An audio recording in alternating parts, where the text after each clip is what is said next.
Welcome back. Still Channel Sport this morning, and we heard the organizers of the Pitch Awards speaking ahead of this year's edition, which will go down on June the 10th. Let's get on with the show now, and we have Gordon Kienka, chairman of the Sports Reform Committee, joining us on the segment to talk about the Federation election. It is generating a lot of controversy.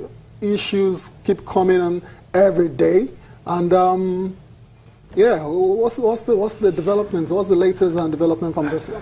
Yeah, it's interesting because we think that these controversies and arguments should not have arisen in the first place. The House has waded in, the House of Representatives, that is, a lot of stakeholders on different sides of the divide, etc. But this ought not to have happened because we have the benefit of history, and we know the rules and all that. And once we have people coming into the fray with emotions rather than objectivity and facts, okay. I think that's why it's looking a bit messy. But I think we're basically on the right track. I don't know how much powers the House of Reps that has waded in has over this kind of issues. Okay. They have oversight functions, yes, but do they have the authority to make definite pronouncements? I don't know. But I think, let me say this up front, that I think Speaker Dogara is one of the well-respected senior minds in the Nigerian polity at this time. I think that that is a general view, talking with people.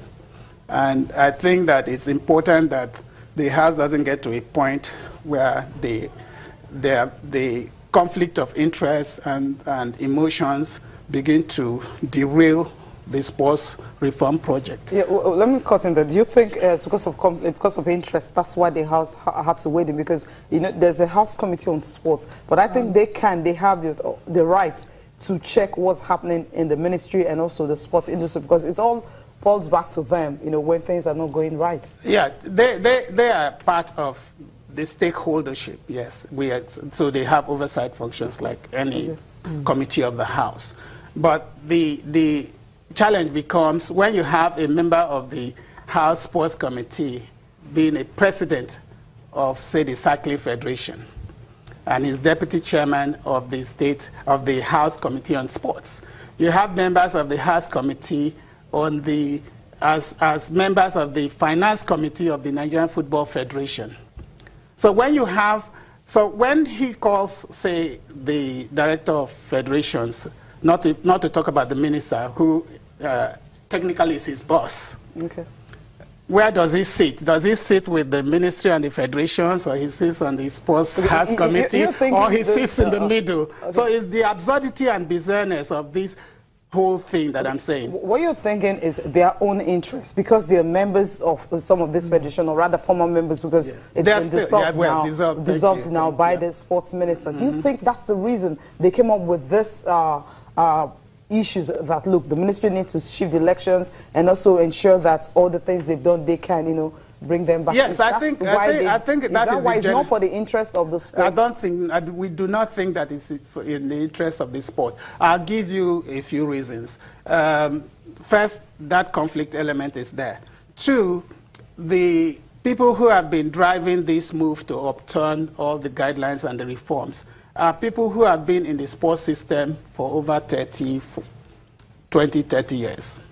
The honorable member who read the motion, the emphasis is read, didn't have a handle on the issues. So when you have that kind of intervention, you think that the person coming to make that presentation should have research, knowledge-based arguments.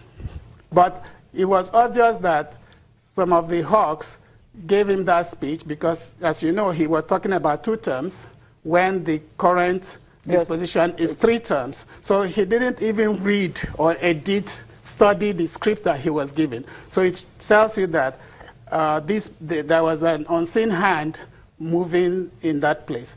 The second thing is that some of the cabal, as you guys call them, have boasted all over the place that they were going to get the House to upturn the minister. Who is the minister? Who do you think he's just come? We've been in this business for so long and all that. So when you have that kind of situation and the House is being misled, misguided and all that with propaganda, then it becomes very difficult. They were talking about Olympic charter, international best practice, international federations and all that.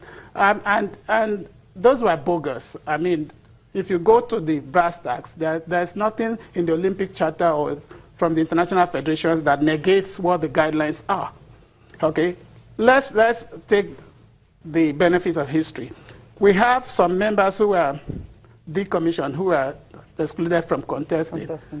My very good friend and brother, Sanin Danusa, was Minister of Sports.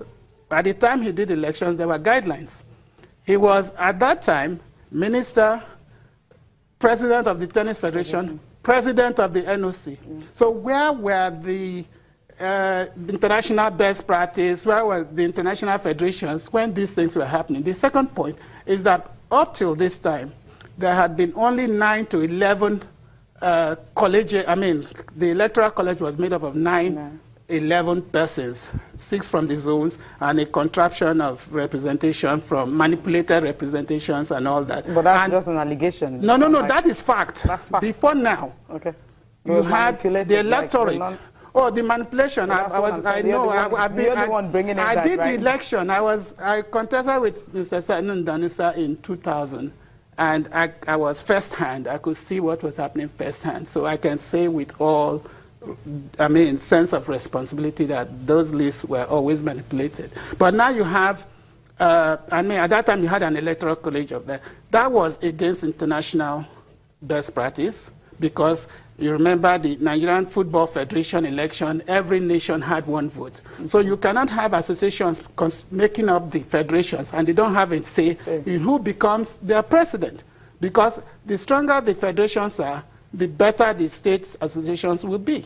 So once you understand that, you see that we have been going against the grain, international best practice, international federations and all that. And that is why you cannot have any one of them come with a letter, not even an advice from the international federations that, international federation, not some regional body or, international federation saying that by way of advice, saying, oh, please reconsider us, because they are well in tune with what is happening. So let any of these guys who are talking about international best practice go and bring a letter from saying the International Tennis Federation and the International Athletics Federation saying that we are advising the ministry not to interfere. So interference has always been the norm in terms of guidelines. But now you even have a minister who is expunging the right to have ministerial nominees.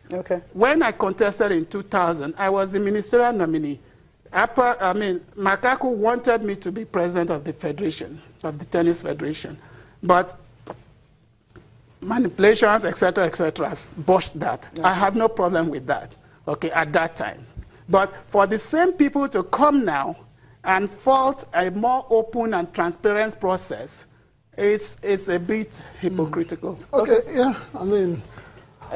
the bottom line is, from your side, from the Ministry of Sports, the elections will still go ahead on June the 13th. That's the situation. Yeah, that's the situation. Despite the fact that there is a motion pending to have it postponed.